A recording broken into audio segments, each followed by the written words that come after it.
But Leipzig still second German Bundesliga, but Bayern Munich 5 points clear. They've opened up there.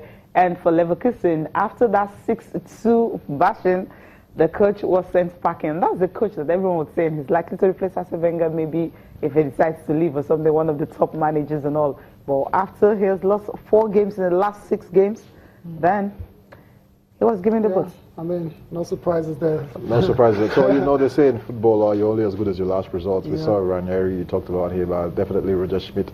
Not happened. It didn't happen for him. 4 losses in 6 games. And so the fact that they were thrashed 6-2 by Borussia Dortmund, I think that was just what broke the camel's back. Yeah, but what about Bayern, though? Bayern, I mean, 7 points clear now. Bayern, it's real normal, because apparently we thought Dortmund would be the team to actually push them this season, but it's not been happening. Funny enough, it's Leipzig, and Leipzig, they've done their best. Before the winter break, they were, trying to struggle and everything, trying to fight with Bayern to see how far they will go and compete well and everything. But now they've lost, I think, about 4 games this season already. So Bayern are there, Bayern are coasting. Ribéry's playing well, Robben is playing well. And to think that man, Thomas Müller, is not even having a great season. Every other person is firing on all cylinders. I think it's Bayern's to lose. I mean, 23 games played. You see Bayern going on to win it, obviously. Yeah, they just have 11 games left. That's a gimme, right? Okay, let's move on from football now. So let's talk about boxing. Over the weekend, over the weekend we saw former WBA heavyweight champion David Haye, the Haymaker, right? That's what they call him. He took on Tony Bellew, cruiserweight world champion, that steps up. 1 division up to. There was a grudge match. A lot happened before that fight. Very bitter build up to the game. But at the end, would you say this fight lived up to expectation, especially with the way it panned out and David Haye getting knocked down? Yeah, I think it was. At the start of the bout, it was gradually getting there. We're enjoying it until Haye picked up that injury, the Achilles injury, and that was in the 6th round. Credit to the winner on the night, Tony Bellew. A lot of people felt he would be destroyed in the ring, in less than 3-4 rounds. He would be destroyed, but he showed a lot of heart. Even David Haye came out at the end of the bout to say this man is a true warrior. It felt like a Rocky movie, according to David Haye, because he was hitting the guy with everything he had, and the guy took it and came back.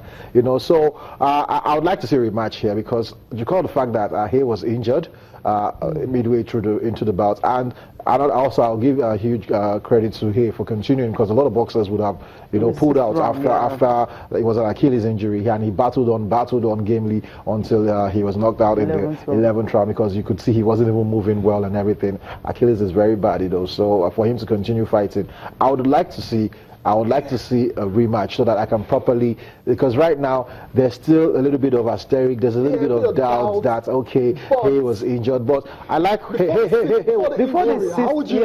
6th round. I think Haye was on the up for me, because Haye was the attacker, he was the aggressor, he was the one doing everything. Tony Bellew was just taking the punches and trying to hit back on the counter. And Tony Bellew, according to him, his strategy was the game plan. Yeah, he knew that Haye would tire out. He knew because he had just how many fights in the past couple of years. I think in 9 years he's fought like twice or 3 times while this man has been fighting regularly. So he felt he would get tired. So he just had to stay in there and take as much punches as he could take. And he has a great chin. He was able to take punches. So that's why I would like to see a rematch where both fighters will be fully fit and nobody will get injured. And let's see if Haye would have been persistent enough to be able to knock him out, because his movement was actually limited after the Achilles injury. Yeah, it was limited. It was very limited. I was surprised he didn't quit. I was surprised he continued and he got knocked out. So obviously you want to see a rematch. I definitely want to see a rematch. But what about in the grand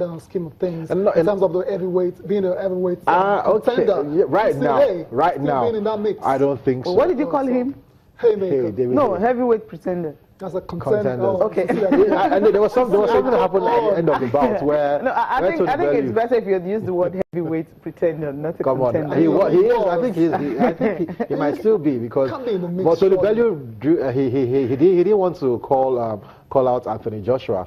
He was giving all the respect to Anthony Joshua. He talked about the bronze bomber, Deontay Wilder, and some other New Zealand man, Joseph Parker. But he was like, he doesn't want to be the show with Anthony Joshua. So right now, if Anthony Joshua does beat Vladimir Klitschko. If he does beat him, with the way it's looking right now on the heavyweight scene, I don't really think there's anybody, because I still believe in the Bronze Bomber.